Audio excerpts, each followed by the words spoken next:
give the orientation for this program. Is Krishna Prabhu has been serving in Shastri study since last 10 years, and he joined ISKCON in the year 2001, and he's been serving as a full-time monk since 2011. He has a degree in mechanical engineering and is passed out of the batch of 2004. And he worked with MNCs such as FMR Corporation, Honeywell Corporation as an Oracle consultant for 6 years. Then he joined full-time the year of 2011. Before that also has been serving very actively as a youth presenter, youth preacher in many of the colleges in RVC, in IIT Chennai, NIT Warangal, NIT Trichy. He has been a visiting preacher, and presently, since last 4-5 years, he is a member of ISKCON Shastrik Advisory Council, SAC, a body which advises GBC on the matters pertaining to Shastras and their applications in ISKCON. He is serving as the Director of Academics at ISKCON Bhagavad Mahavidyalaya Govardhan. He is also the Dean of Academics at ISKCON NVCC Bhaktivedanta Rajavidyalaya Pune for Bhakti Shastri, Bhakti Vaibhava and Bhaktivedanta courses. He is a Sanskrit scholar with expertise in Panini in grammar. He teaches Sanskrit grammar, Sanskrit commentaries on Bhakti Shastras, as well as courses like Bhakti Vaibhava and Bhaktivedanta to students at IBMV Govardhan and ISKCON Pune and other places. So we heartily welcome His Grace Krishna Prabhu for this orientation program, and he is also the guest faculty for this Bhakti Vaibhava course. So he'll be giving for some minutes in this course along with Vamshadan Prabhu and many other senior devotees like Ram Nitai Prabhu, Sundar Shampur and his Vamshadan Prabhu. So Prabhuji, up to you. You can carry on from here. Hare Krishna. We'd like to welcome Krishna like chanting one time Hare Krishna mantra. Hare Krishna, Hare Krishna, Hare Krishna, Krishna Krishna, Hare Hare, Hare Ram, Hare Ram, Hare Ram, Ram Ram, Hare Hare. Thank you, Sakshat Shukra.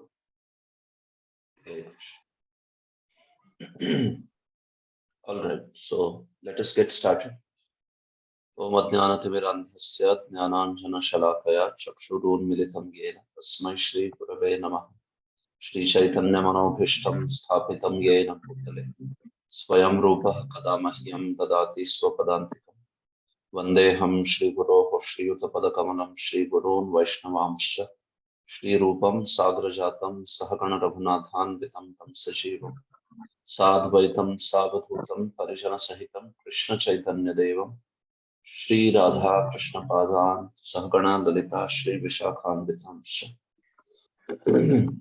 Namam Vishnu Padaya Krishna Prishtaya Bhutale Shri Mate Bhaktivedanta Swami Prabhupada Namaste Saraswate Deve Gauravani Pracharine Nirvishesha Shunyavadi Parchat Deshitarine Namo Mahavadanyaya Krishna Prema Padayate Krishnaya Krishna Chaitanya Namne Gaurat Vishe Nama He Krishna Karuna Sindho Dina Bandhu Gopesha Gopika Kanta Radha Kanta Tapta Kanchana Gaurangi Radhe Vrindavaneshwari Vrishabhanu Sute Devi Pranamami Haripriya Vancha Kalpatarubhyascha Kripa Sindhubhya Evacha Patitanam Pavanebhyo Vaishnavebhyo Namo Namah Jaya Shri Krishna Chaitanya Prabhu Nityananda Shri Advaita Gadadhara Srivasadi Gaura Bhakta Hare Krishna Krishna Krishna Hare Hare Hare Rama Rama Rama Hare Hare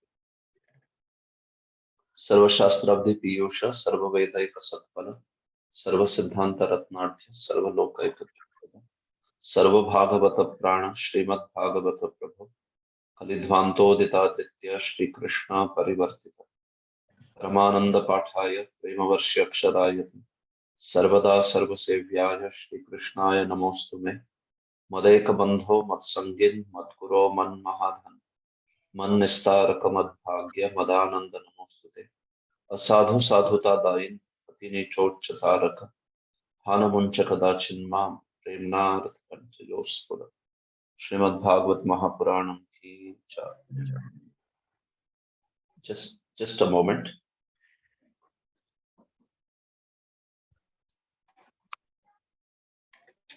Yes,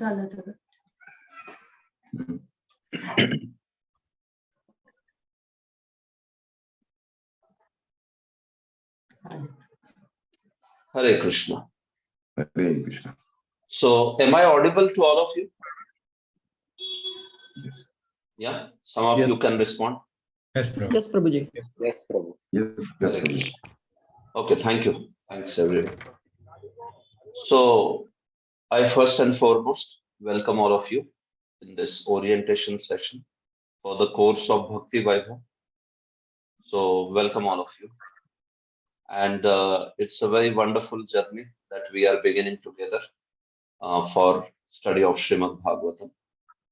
So, congratulations that you have decided to join this Bhakti Vaibhava course, which is entailing the study of first 6 cantos of Srimad Bhagavatam.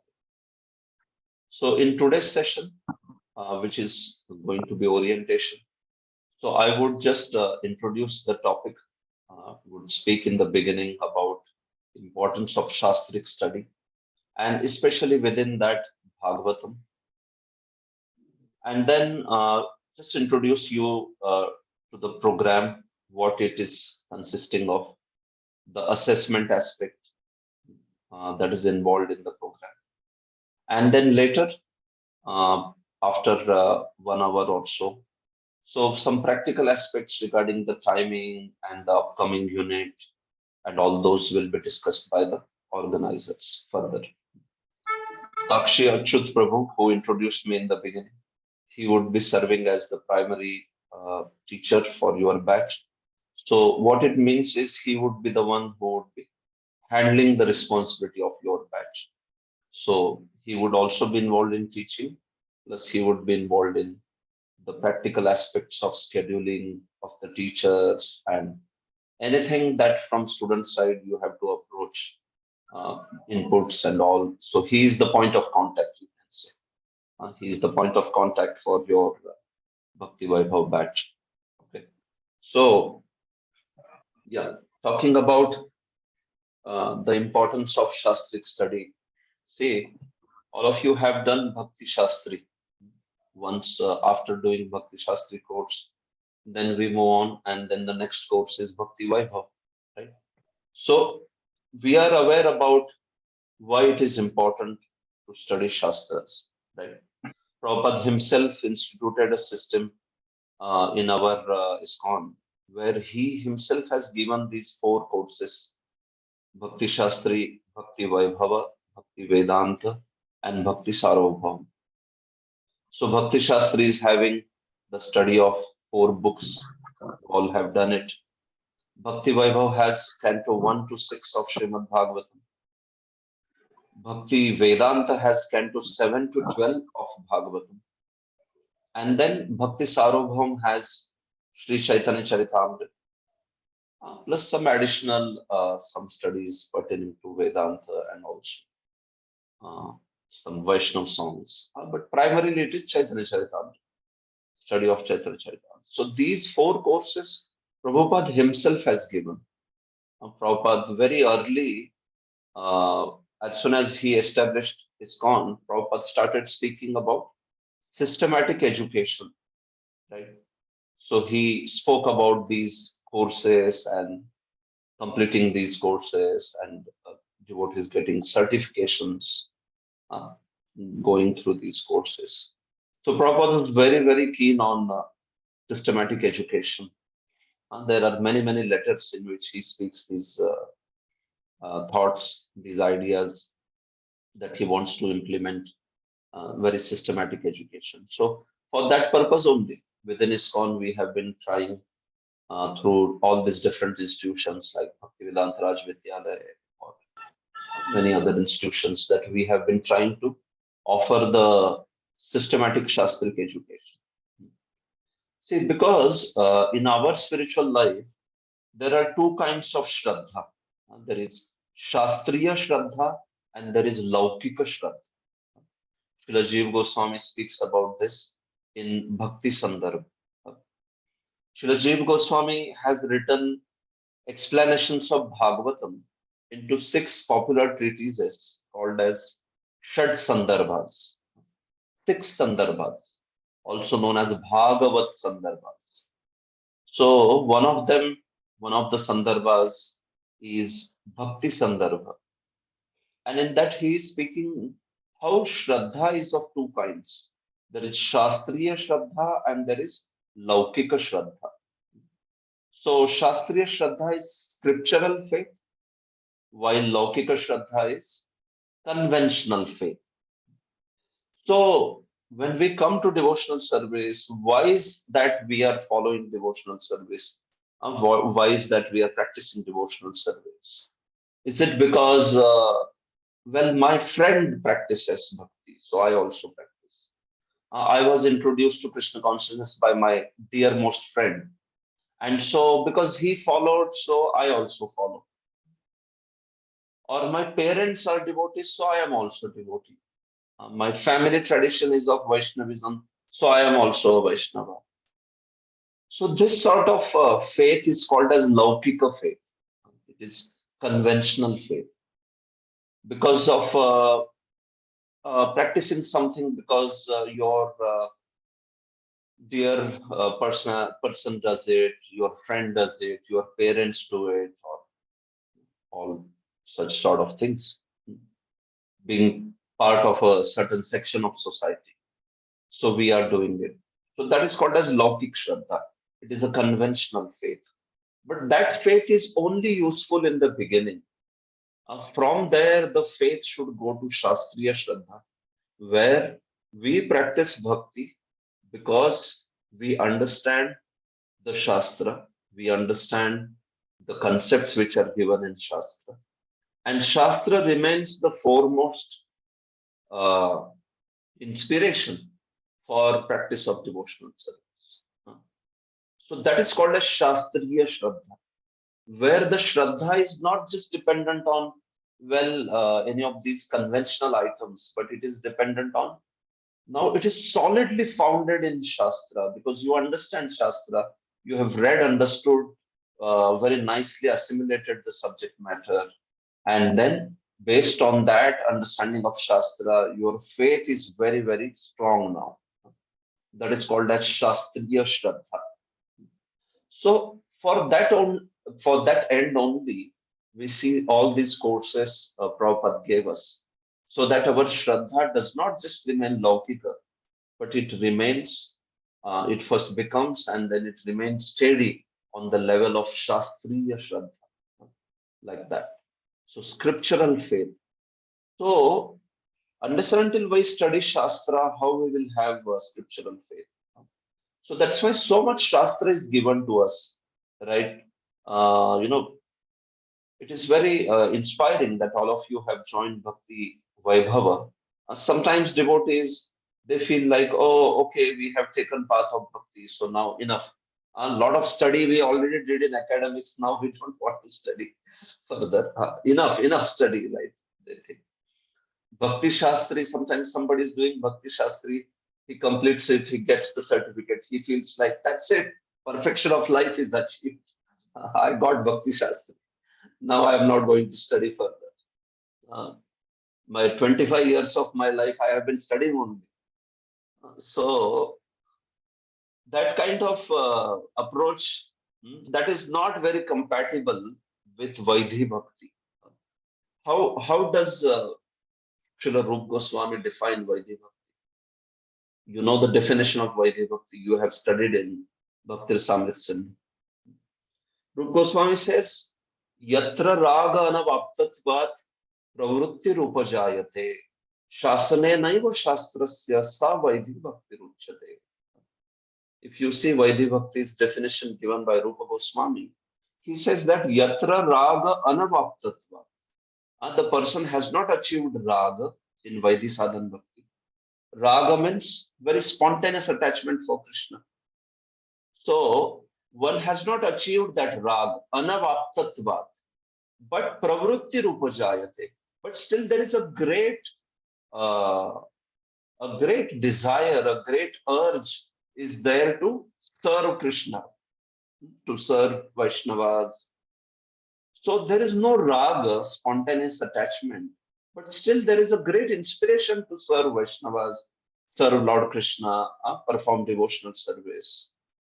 So how is that? What is the inspiration? If raga is not the inspiration, then Rupa Goswami is telling where from that pravrutti is coming in Vaidhi Sadhana. And what does he say? He says, Shasane naiva shastrasya. That inspiration to practice bhakti is coming because of shasan of the shastras, because of the discipline which is enforced by the shastra, because of the rulings of the shastra. That is why, or that is what is the chief inspiration in the life of Vaidhi Sadhana Bhakta, Vaidhi Sadhaka. So that shasan of Shastra, that ruling of Shastra, that he is receiving through Guru, Sadhu, or other Vaishnavas who are teaching. But the point is, the inspiration for his bhakti is actually because he hears Shastra and he understands what is right, what is wrong. I should be doing this, I should not be doing that. So that is actually the characteristic of Vaidhi Sadhan Bhakti. It is defining factor in Vaidhi Sadhan Bhakti. Shasanenaiva shastrasya pravrutti rupa jayate. What is the reason of that pravrutti? What is the cause of that pravrutti? It is because of shasan of the shastra. It is because of the inspiration that one receives after reading the shastra and understanding this is what I should be doing. Like that. Sa Vaidhi Bhakti Ruchyate. That is called as Vaidhi Bhakti. See? So Vaidhi Bhakti is defined like that. By definition, it means like that. Later, when somebody develops Raganuga, then the spontaneous attachment becomes the cause of inspiration for bhakti. And Raga is the cause that time. But in Vaidhi Sadhan Bhakti, Shasana is the cause. So that is why it's very, very important. Our acharyas have very much stressed the study of the Shastras. Our tradition is rich. It is replete with extraordinary, literary output. Srila Rupa Goswami, Srila Jiva Goswami, Srila Sanatan Goswami, Gopal Bhatt Goswami, all other Goswamis, and then Sri Baladev Vidyabhushan, Vishwanath Chakravarti, and then Srila Bhaktivedanta Thakur, Bhakti Siddhant, and then our own dear Srila Prabhupada. So much of literary legacy is there. Why? For what purpose? Is it for the purpose of just keeping in glass shelves and then marveling at it, saying, oh, so see, our tradition is having so many books? No, it's not for just that kind of empty appreciation. No, it is for us to study, understand, and try to practice it in our lives. For that purpose, it is there. So, this is why the acharyas, Prabhupada, have been always stressing on this point of that it is very, very important to base our Shraddha, base our faith on the basis of Shastra. If you have Shastriya Shraddha, then it will be very strong. Otherwise, with current times and days, people's desire to study Shastras is going away. You must have seen that people, they are not so much interested in philosophy. Everybody talks only about culture, that sort of thing. So culture is very important in the presentation of spirituality. But philosophy is also very important. Otherwise, we may not even realize what we are practicing is authentic, or are we diverging, are we deviating, like that. So that's why in-depth study of Shastras is very, very important. So all of you, by making this decision of studying Srimad Bhagavatam in depth, so you all have committed further to the process of Vaidhi Sadhana. And especially Bhagavatam is so important for Gaudiya Vaishnavas. It is the most important scripture for us. Okay.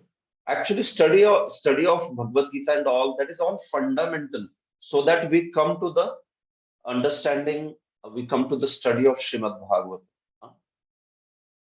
Srimad Bhagavatam is accepted by Gaudiya Vaishnavas as the highest scripture. You know, Srinath Chakravarti is the first commentator on Srimad Bhagavatam in our Sampradaya. His name is Srinath Chakravarti, not Vishwanath Chakravarti. He is prior to Vishwanath Chakravarti. He is Srinath Chakravarti. He is Guru of Kavi Karnapur.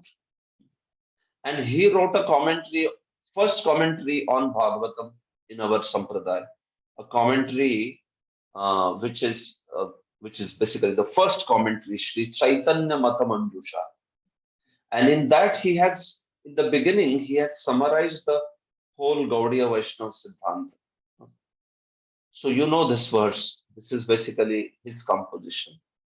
Aradhyo Bhagavan Vrajesha Tanayas Tadham Vrindavanam Ramya Kachita Upasana Brajavadhu Vargena Va Kalpita Srimad Bhagavatam Pramanam Amalam Prema Pumartho Mahan Shri Chaitanya Mahaprabhor Matamidam Tatradarahna Para. So he is telling, this is what is Gaudiya Vaishnava Sampradaya. What is Gaudiya Vaishnava Sampradaya Siddhanta? Aradhyo Bhagavan Brajesh Tanaya. We accept supremely worshipable object. Who is that? Brajesh Tanaya. Nanda Nandan Shri Krishna. Shama Sundar Shri Krishna. We accept him as our most beloved worshipable object. And his Dham Vrindavan is considered the highest Vaikuntha by Gaudiya Vaishnavas. Srimad Bhagavatam is considered the highest Praman by the Gaudiya Vaishnavas. The worship of Lord Krishna done as per the method of Sri Gopis of Vrindavan, headed by Sri Radha and all other Gopis. So that is considered the highest worship. We consider that as the highest manifestation of bhakti. Then Srimad Bhagavatam Pramanam Amalam Prema Pumartho Mahan. Prema is considered, Prema Bhakti, or basically Prema, love of Godhead, is considered the highest Purushartha, not Dharma, Artha, Kama, Moksha. That is a general understanding. But Gaudiya Vaishnavas accept Prema, love of Godhead, as the highest Purushartha, not Moksha as the highest Purushartha. Jnanis accept Moksha as the highest Purushartha, and Karmis accept Kama as the highest Purushartha. Dharmartha Kama. But Vaishnavas accept, especially Gaudiya Vaishnavas accept Prema as the highest Purushartha. And this is Chaitanya Mahaprabhu's Mata.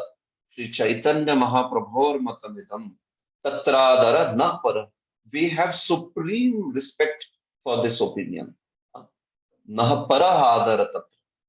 So basically the point here is that Srimad Bhagavatam is accepted as the highest Praman by our Sampradaya.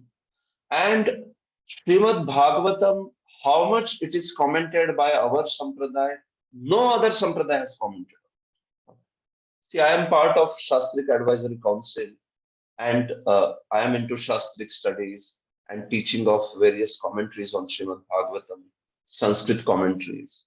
Actually, as much as it is written by Sri Gaudiya, Vaishnavas of Gaudiya Sampradaya, no? Basically, that much no one has written on Srimad Bhagavatam. No other Sampradaya has written. Srimad Bhagavatam is so much commented by our Acharyas. Right from Srinath Chakravarti's first commentary, Chaitanya Mata Manjusha, then Sanatan Goswami's commentary, Brihada Vaishnava Toshani, Srila Jeev Goswami himself wrote 3 Vaishnava commentaries on Bhagavatam. He wrote Laghu Vaishnava Toshani, he wrote Krama Sandarbha, he wrote Brihad Krama Sandarbha, he wrote Shad Sandarbhas. So much actually. 3 textual commentaries and 1 thematic comment. Shad Sandarbhas is thematic commentary on Bhagavatam, and other 3 are the textual commentaries, text by text, like that. So that is Shilaji Goswami. Then Vishwanath Chakravarti wrote commentary, very famous Sarartha Darshini. Then Baladev Vidyabhushan has written a commentary on 10th canto of Bhagavad.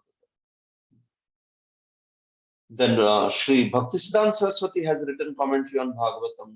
Small commentaries he has written, 2 commentaries. It is Tathya and it is Sindhu Vaibhava. Anant Gopal Tathya and Sindhu Vaibhava Vibhuti. And then our own Srila Prabhupada, he has written extraordinary commentary on Bhagavatam in English language that practically spread Bhagavatam entire, all over world, in fact. Prabhupada made such an impact that he has practically established Bhagavatam as foremost scripture all over the world. So what I'm trying to tell you is that Bhagavatam is the revered scripture in our Sampradaya. So actually, if at least one scripture, if you want to be very expert at now, let it be Bhagavatam. Because Bhagavatam is considered the highest scripture by our Sampradaya. Srimad Bhagavatam Pramanam. And it is a Vedic scripture, so it is authoritative, it is accepted as valid by everyone. Nobody can argue against Bhagavatam. If you quote Bhagavatam, even other sampradayas, they have to accept it. Why? Because you're not quoting some scripture which is written by your own acharyas. No, it is written by Vyasadeva himself. And it is the last scripture that is written by Vyasadeva. It is the most authoritative. It is considered the best of all Puranas. Puraneshu cha sarveshu Srimad Bhagavatam param yatra pratipadam Krishno giyate bahudarshibhi. Padma Puran says. Puraneshu cha sarveshu. Amidst all the Puranas, Srimad Bhagavatam param. Bhagavatam is considered the highest. Yatra pratipadam Krishno. In every word of the Bhagavatam, the great rishis are glorifying Krishna. Krishna is the topic actually there. And this is not Bhagavatam saying, this is Padma Puran saying. So other Puranas also establish Bhagavatam as highest Praman. I'm speaking this all on the basis of Tattva Sandarbha. In Tattva Sandarbha, Srila Jiva Goswami establishes how Bhagavatam is the highest Praman. Actually, Bhagavatam is the highest Praman. And Srila Jiva Goswami has very systematically established that in the first part of his Tattva Sandarbha, like that.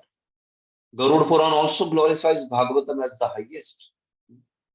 Arthoyam Brahma Sutranam Bharatartha Vinirnayaha Gayatri Bhashya Ruposo Vedartha Paribrahmita. So here also in this verse, it goes further. It is said, Purana Nam Sama Rupaha. Granthoshtha Dasha Sahasro Puranam Nam Samarupa. So just as Sama Veda is considered the best of all the Vedas, right? Krishna also says in Bhagavad Gita, Vedanam Sama Vedosmi. He says, right? Why is Sama Veda considered best of all the Vedas? Sama Veda is considered best of all the Vedas because it is exceedingly melodious. Not only it has the wisdom of the Vedas, but it is perfect in every aspect. It is very highly melodious. Samaveda. It is nectarianly sweet. So similarly, if you consider Puranas as Vedas, Bhagavatam is considered the Samaveda of Puranas. That is how Garuda Puran has glorified Bhagavatam. So just as Samaveda is considered highest of all the Vedas, similarly, Srimad Bhagavatam is considered the highest of all the Puranas. Srila Jiva Goswami talks about this in his Tattva Sandarbha. He takes that meaning as Sama Rupa. He says, Sama is considered the best of all the Vedas. So similarly, Bhagavatam is considered the best of all the Puranas. So like that, there are many references. I just enlisted a few. And there are multiple factors also which contribute to Bhagavatam as being the highest of all the Puranas. So this is the scripture that has been commented by our acharyas. Practically, they single-handedly have established Bhagavatam's authority. And then after our acharyas established Bhagavatam as highest, then everybody came to study it. Then you see that, so many of Sri Vaishnavas also wrote commentaries on Bhagavatam, and so many of Vallabh Vaishnavas wrote commentaries, and then Madhvites wrote commentaries. And so actually, point is Bhagavatam is a very, very loved scripture by all. But the contribution of establishing it like that, that goes very, very much with the Gaudiya Vaishnavas, especially with to Srila Rupa Goswami, Srila Jiva Goswami, because through their works, they really established Bhagavatam in a very, very wonderful manner. Srila Jiva Goswami, by writing commentaries, by writing Shat Sandarbhas, he established Bhagavatam as not just a scripture of rasa, but a scripture of core Siddhanta, as a natural commentary of Vedanta. That's what the Root Puran says, Arthoyam Brahma Sutranam.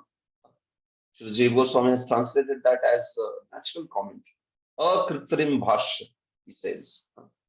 Why? Because Bhagavatam does not comment on Vedanta sutra by sutra. Vedanta's first sutra is what? Athato Brahma Jidnyasa. Second sutra is Janmad Yasya Yataha. Third sutra is Shastra Yonitva. Fourth sutra is Tattu Samanvaya. Fifth sutra is Ikshaterna Shabdam. So now when Bhagavatam comments on Vedanta Sutra, it doesn't go, okay, this is the first sutra, so let us see what it says. This is the second sutra. No. What Bhagavatam does is, it is addressing the subjects of Vedanta only, but it is addressing not that sutra by style, sutra by sutra style. That is why it is known as natural commentary. It is not known as the bhashya, typical textual commentary. It is not known as textual commentary, but it is known as natural commentary. Why? Because first and foremost, textual commentary follows sutra by sutra fashion. Then it is called as bhashyam. There are all definitions of these terms. What is a sutra? What is a bhashya? So bhashya means basically sutra artho varnate yatra sutra anusari bhi. Sutra after sutra, you explain something. That is called as bhashya. But Bhagavatam is not explaining in that manner. It takes the topics of Vedanta. Vedanta has 4 chapters. There is Samanvaya Adhyaya, there is Avirodha Adhyaya, there is Sadhana Adhyaya, there is Phala Adhyaya. So out of these 2 topics discussed with Sambandha, one discusses Abhideya and one Prayojan. So Srila Jiva Goswami took the topics of Vedanta and he showed how Bhagavatam explains those topics. So that is why it is known as natural commentary. It is written by the self-same author. Vyasadeva wrote Vedanta. That was the last scripture that he wrote. And then still he was not satisfied. So then he wrote Srimad Bhagavatam, which was the last scripture that he wrote. Before that also he had written Bhagavatam. But that was a very brief Bhagavatam, Sankshepataha, a very small Bhagavatam he had written. He had written 18 Puranas actually. He wrote 18 Puranas, then he wrote Mahabharata, then he wrote Vedanta Sutra. So when Vedanta Sutra was written, already 18 Puranas were written, including Bhagavatam. But that Bhagavatam was a very small Bhagavatam, very brief. It was not the current 18,000 verses Bhagavatam. So that's why Narad Muni came and then he instructed him. And then Vyasadeva, who was dissatisfied, he understood that what was the problem. So then he expanded that small Bhagavatam into the current Bhagavatam that we have, with 18,000 verses, with 335 chapters, with the 12 cantos, Dvadasha Skandha Samhitaha, and Ashtadasha Sahasro, 18,000 verses, 335 chapters, Dva Trimshat Trishatam, 335 chapters. So this is the great Bhagavatam that we have received, given by Sakshat Vyasadeva, who is non-different than Lord himself. Other Chaturyuga cycles, Vyasadeva is only Shaktyavesh. But in 28th Divya Yuga, Vyasadeva is not Shaktyavesh. He is Sakshat Vishnu. He is Narayan himself. So our Vyasadeva in this Divya Yuga, he is extraordinary personality. He is not just a Shaktyavesh avatar. In other Chaturyugas, every Chaturyuga there is a new Vyasadeva. There is a different Vyasadeva. But this Chaturyuga's Vyasadeva is Sakshat Bhagavan himself, Vishnu himself. And he has given us this Bhagavatam, the current version of Bhagavatam. So that's why it is extraordinary. I'm speaking this all on the basis of Sri Tattva Sandar by Jiva Goswami. All that I'm quoting here, it is all given by Jiva Goswami in his Tattva Sandar, like that. So it is an extraordinary scripture. It is not something which is like just a general scripture, no. It is given by Vyasadeva in his complete maturity. It is given by Sakshat Bhagavan Vyasadeva. And it is replete with the most beautiful poetry, philosophy, the topics of Bhagavatam. It is just extraordinary scripture, like that. So we have this opportunity to study this Bhagavatam, and I really want to, congratulate all of you and welcome all of you in this wonderful journey of understanding text by text Bhagavatam. Actually, see, it is one thing to read it on our own, but it is another thing to learn it under expert teachers who understand, every single words of Bhagavatam. What are the connections of that? Why is, Vyasadeva speaking a certain thing? So you will see that it is so wonderful. It is very, very nourishing. It will give you so much of, faith and nourishment in bhakti, actually, understanding Bhagavatam, like that. So that's why take this opportunity to your heart. Creation is very easy, maintenance is difficult, right? So it's easy to join a course, but it's not that easy to continue and complete a course. Many will join, some will stay, and few will complete, like that. So, in the beginning, only understand that it is not going to be just a very, very simple thing. Anything that you want to complete, anything you want to do nicely, it needs an effort. So, what to speak of Bhagavatam? It is almost 3 times Bhakti Shastri. Bhakti Shastri is typically 200 hours. Bhagavatam goes up to 600 hours. Bhakti Vaibhava. It can go up to that extent. So, almost like 3 times. So it's like 3 Bhakti Shastri courses, or at least 2.5 Bhakti Shastri courses. So that is why keep your patience, Ussaha, Nishchaya, Dhairya that you have learned in Upadeshamrit. And one of the other very important things that I want to tell right in the beginning is, see, be up to date. Don't allow things to pile up. You will have unit structure in this Bhagavatam study. So every unit will have one exam and one open book exam. Do it right there. Don't try to, okay, this time I will not give, I will give 2 exams together. No, nothing of that sort. I'm telling you, if you allow things to pile up, you are going to be a sure shot candidate to drop off from the course. If you allow the things to pile up, don't allow to pile up. As soon as unit is over, closed book exam date is announced, just give on that day only. Give on that date. Unless and until you have some emergency, don't consider of missing the exam and doing it later. No, later it will become too much. Once your exams start piling up, it will become difficult and you will feel I can't do this. Okay, better I quit. I will do some other time. No. So don't get into that mode. Be in Sattva Guna. Don't get into Tamas or Rajas. Postponing is Tamoguna, right? So don't get into like that procrastinating kind of thing. And immediately do it whichever date is announced, just make yourself available on that day. It will be told you almost like at least a month or two in advance. So just arrange your schedule in such a way. You give the exam on that day, be peaceful, finished. That is it, done. Open book assignment date will be there. Just give it on that day, finished. So if you like this, you keep up with the pace of the course. No, I can tell you, you will certainly finish the course. And Bhakti Vaibhav, you will be certainly, getting Bhakti Vaibhav degree. If you keep the pace of the course very, very proper. But as soon as you start procrastinating, missing classes, missing exams, saying that I will do 2 exams together, I will do, I will hear recordings. Those are the pitfalls. Those are the short ways of,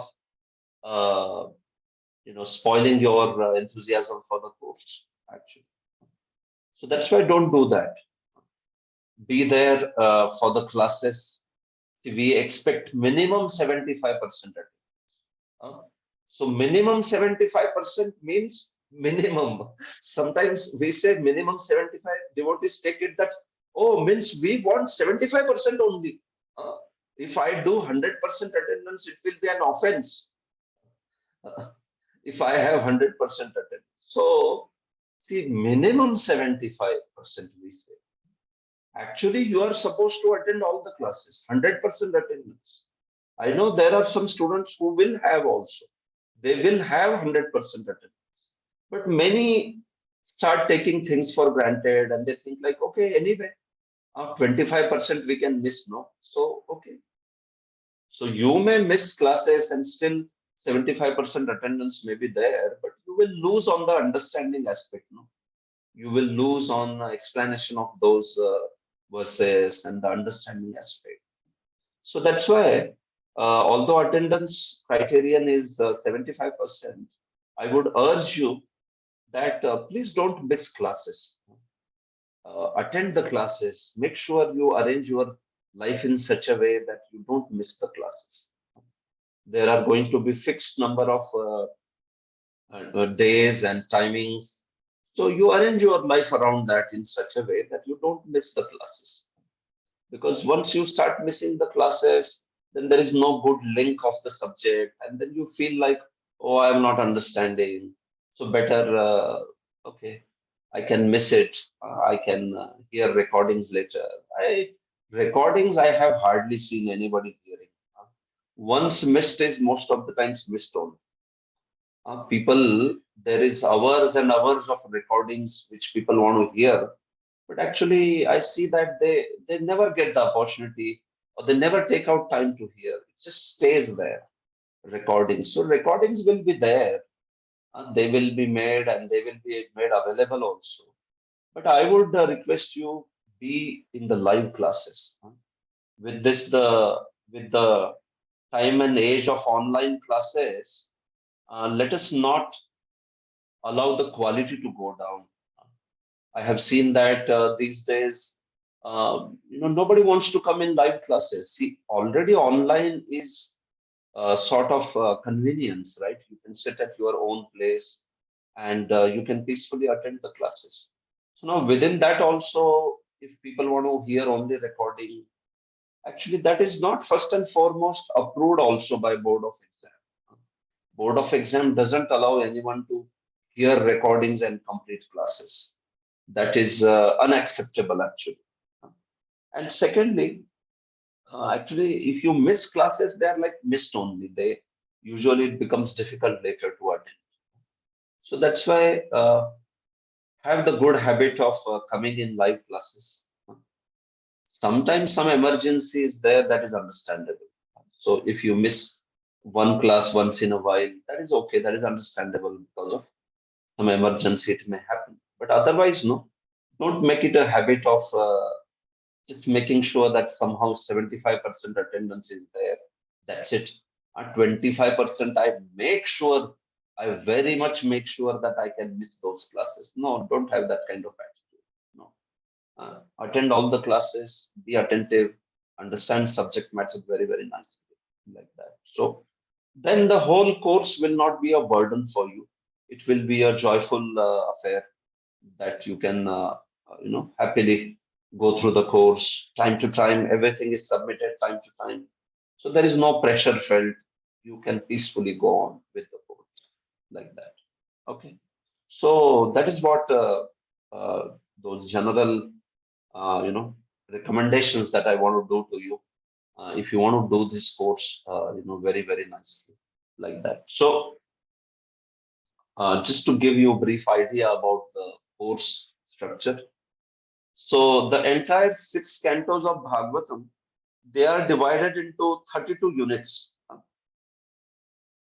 See, units can vary sometimes depending on teacher. He may do 30 or 32. That's okay. That is all right. So around 32 units are there. 32 units. Each of the unit, you have one closed book exam.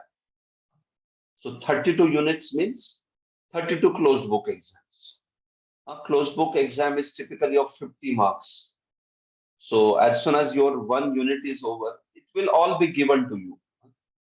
You will receive the structure of the course and everything. All this detail will be shared with you in the soft copy. I'm just giving you the idea so that you are aware of what the program is.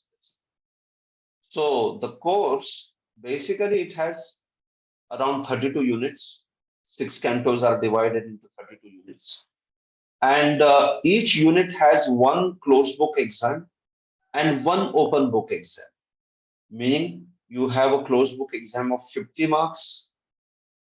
And you also have one open book exam, which is basically one essay. You have written essays in your Bhakti Shastri also. So 700 to 800 words limit is there. And you have to produce that essay, one essay on a given topic. The topic will be given to you for every unit. So around 32 essays will be there. 30 to 32, either 30 or 32, around that number. So thus every unit has one open book and one closed book. So as soon as unit is over, you will be given a time for preparation and you can appear for the closed book exam on the designated day. And also on the designated day, you can submit the open book essay like that. Those of you who can type the open book essay, please type and give. Those who cannot type or they are not fast at typing, so they can write on a paper and give, no problem. They can also submit it on the paper and give. Anything is fine. They can scan it and give. All those details will be later told to you by primary teacher and all that. So that is the two aspects of evaluation: closed book, open book. Two more aspects are there. Total 4 aspects of evaluation, assessment. So open book is over in that, closed book is over in that. Now third aspect of assessment is, in the entire Bhakti Vaibhava course, you will have to make 4 presentations. 4 presentations. So what are those presentations? A presentation is where you speak 45 minutes to 50 minutes. You speak on 2 verses of Bhagavatam. You are given 2 verses of Bhagavatam. They will be given by the primary teacher. And on those 2 verses, you will speak 45 minutes each. On Canto 1 to 3 and Canto 4 to 6, you will get 1 verse from Canto 1 to 3. And from Canto 4 to 6, you will get another verse. So out of 4 presentations, those 2 Srimad Bhagavatam class presentations, and 2 more presentations will be on the topic. Actually, you will be given some topic like Canto 1 to 3. You will be given some topic like a Vaishnava's outlook towards suffering, and you will have to make a 45 minutes presentation on that. Similarly, from Canto 4 to 6, you will have to make 1 presentation on a given topic. So like this, on entire Bhagavatam 1 to 6 cantos, you will make 4 presentations. 2 Bhagavatam classes and 2 presentations. 4 presentations, total presentation include 2 Bhagavatam classes, because they will be on the basis of the verse. And those Bhagavatam classes you will give to the audience of your class only. It is not temple Bhagavatam. It is to the audience of your class, meaning you will speak in front of your student, in front of your class students. You will give a Bhagavatam class. Now you are going to be a Bhagavatam speaker, or probably some of you are already Bhagavatam speaker. But now here you want to present in depth with proper understanding.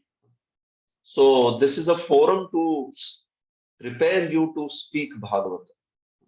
So that's why every student has to give 4 presentations, 2 Bhagavatam classes and 2 presentations. So this is the third aspect of assessment. And the fourth aspect of assessment is shloka memorization. So shloka memorization, you will be given around 75 to 80 verses. And these verses you will have to appear in 4 different tests.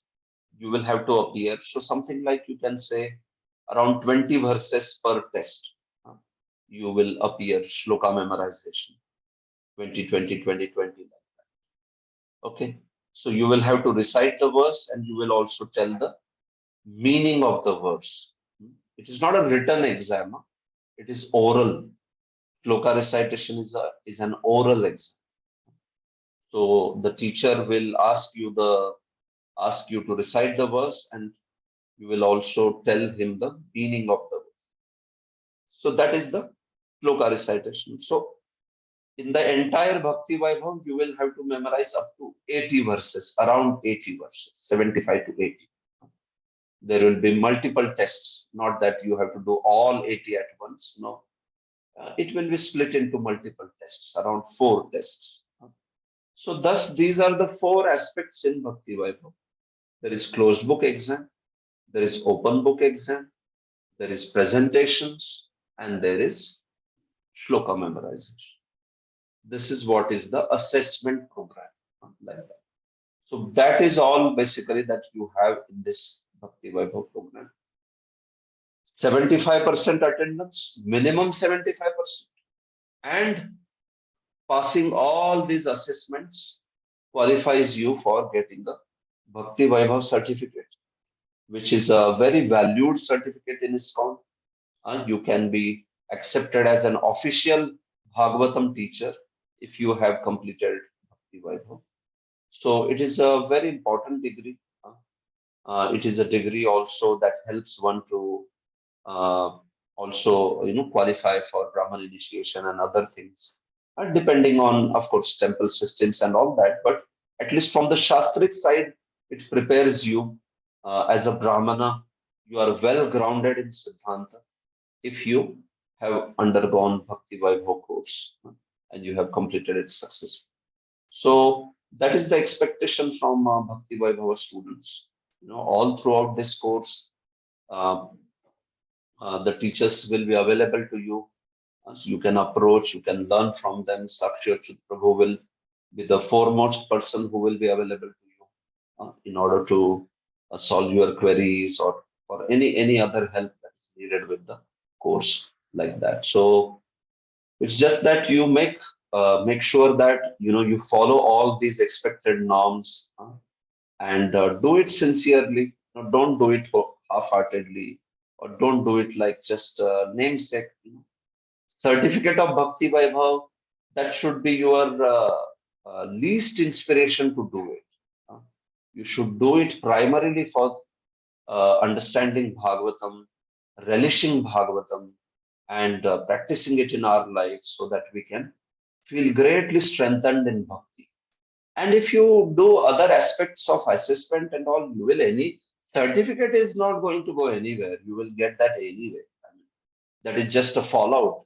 That is just an auxiliary benefit of undergoing course very, very well. But the primary purpose for which we do this course is so that we can understand and relish Bhagavatam, and so that we can practice it and preach it and benefit other people also, like that. So that's the primary purpose. Keep that mood intact.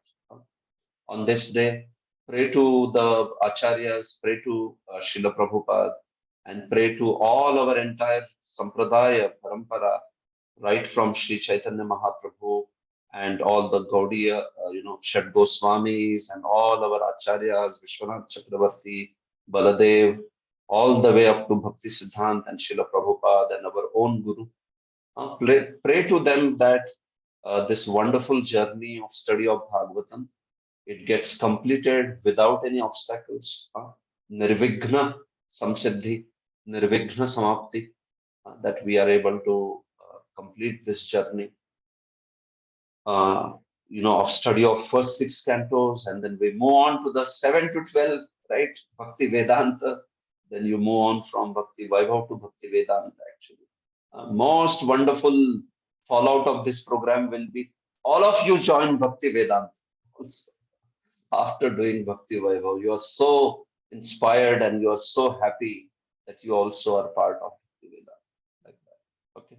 So I wish you all the very best, all of you. I wish from my heart, I give, I offer my prayers.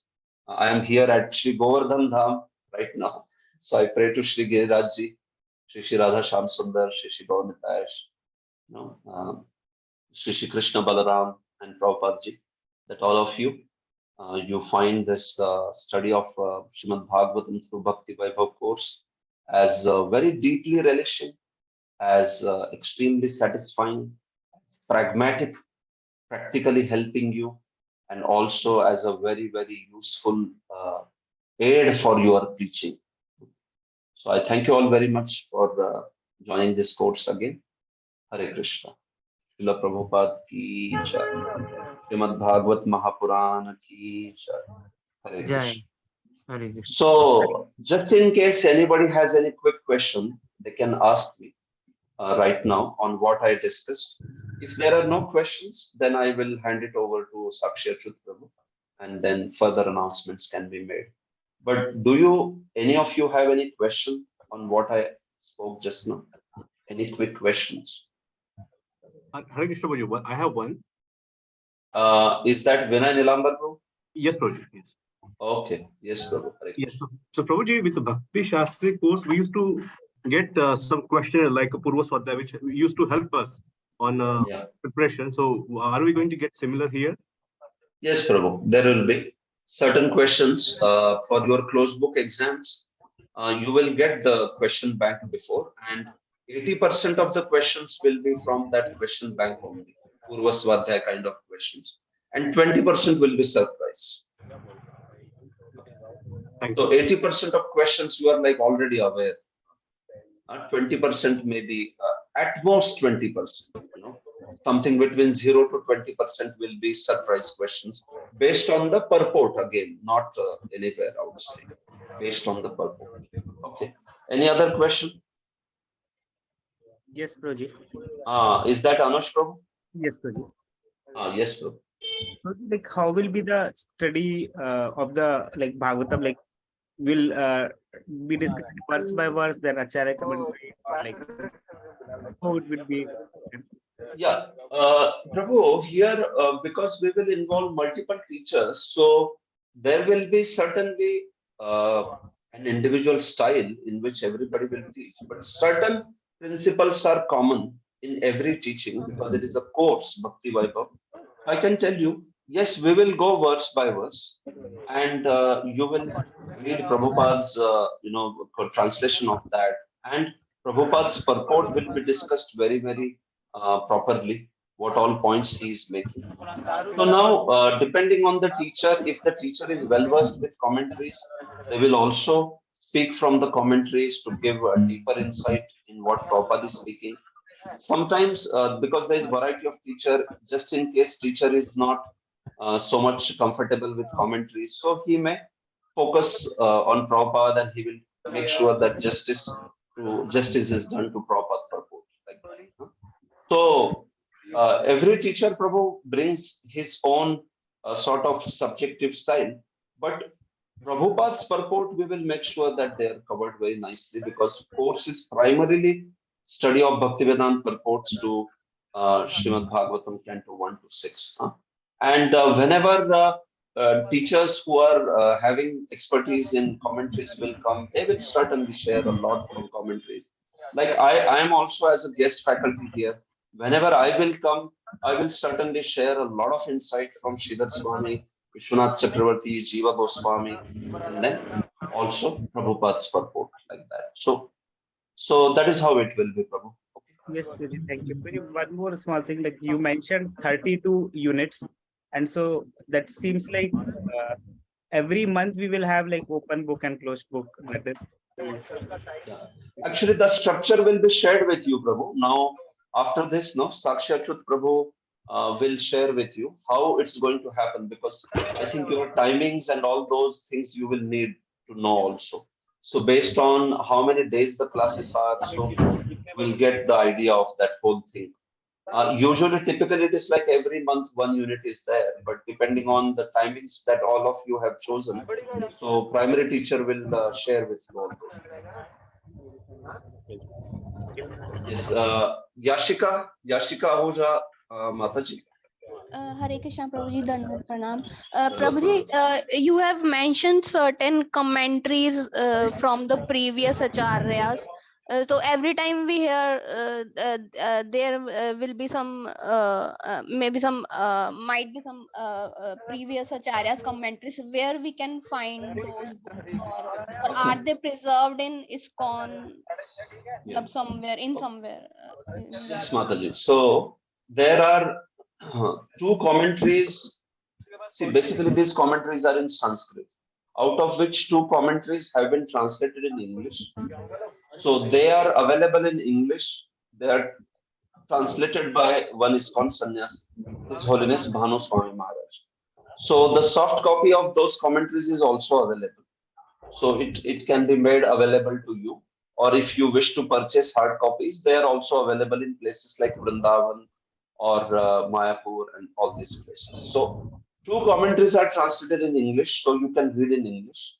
Others are only in Sanskrit. So if you know Sanskrit, then you may be able to read them.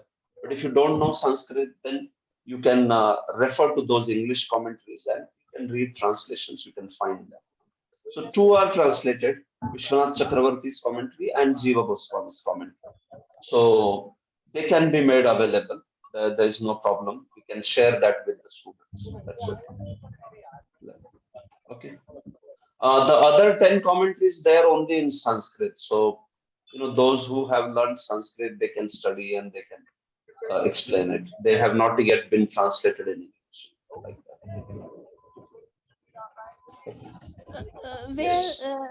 Where they have been put up these things, I mean, they will be shared now. I will ask the coordinators to share with all of you students.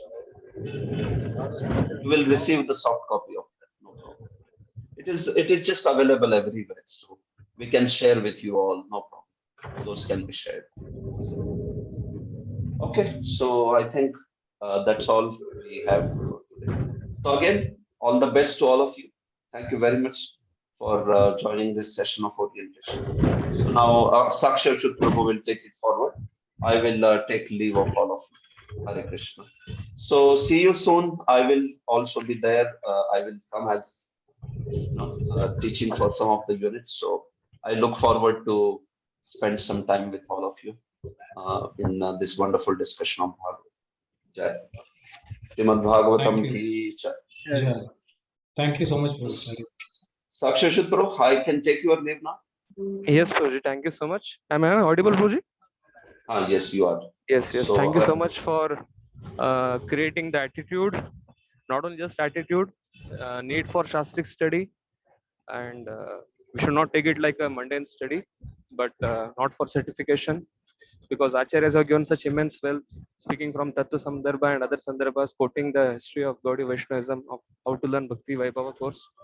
And also you have briefed the systematic 32 units, closed book exam, open book assessments, presentations, and shloka memorization. Thank you so much, Prabhuji. So we'll be again hosting you for the further units, upcoming units. We all will be very happy from VVRV team. if you can take up some minutes in the coming sessions, so that all these devotees will be benefited. Hare Krishna. Sure, Hare Krishna. Prabhu. My best wishes for you and for all the students for